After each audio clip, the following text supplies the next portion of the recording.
புதுச்சேரி பாகூரில் 3 ஆண்டுகளுக்கு முன்பு கட்டி முடிக்கப்பட்ட உள் விளையாட்டு அரங்கத்தை விளையாட்டு வீரர்களின் பயன்பாட்டிற்காக பயிற்சிகள் மற்றும் போட்டிகள் நடத்துவதற்காக உடனடியாக திறக்க கோரி புதுவை அரசை வலியுறுத்தி கண்டன போராட்டத்தை புதுவை மாநில விளையாட்டு வீரர்கள் நலச்சங்கத்தின் வழிகாட்டுதலின்படி பாகூர் கொம்யூன் விளையாட்டு வீரர்கள் நலச்சங்கம் பாகூர் சிவன் கோயில் அருகில் நடத்தியது. கண்டன ஆர்ப்பாட்டத்திற்கு புதுவை மாநில விளையாட்டு வீரர்கள் நலச்சங்கத்தின் தலைவர் கரேத்தே வளவன் தலைமை தாங்கினார். பாகூர் கொம்யூன் விளையாட்டு வீரர்கள் நலச்சங்கத்தின் செயலாளர் கேசவ அன்பு நிலவன் முன்னிலை வகித்தார்.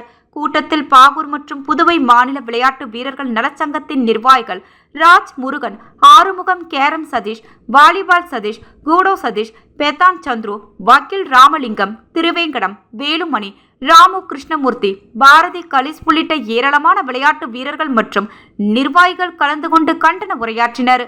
மேலும் உடனடியாக உள் விளையாட்டரங்கத்தை திறக்க கோரி கண்டன ஆர்ப்பாட்டம் மற்றும் கோஷங்களை எழுப்பினர்.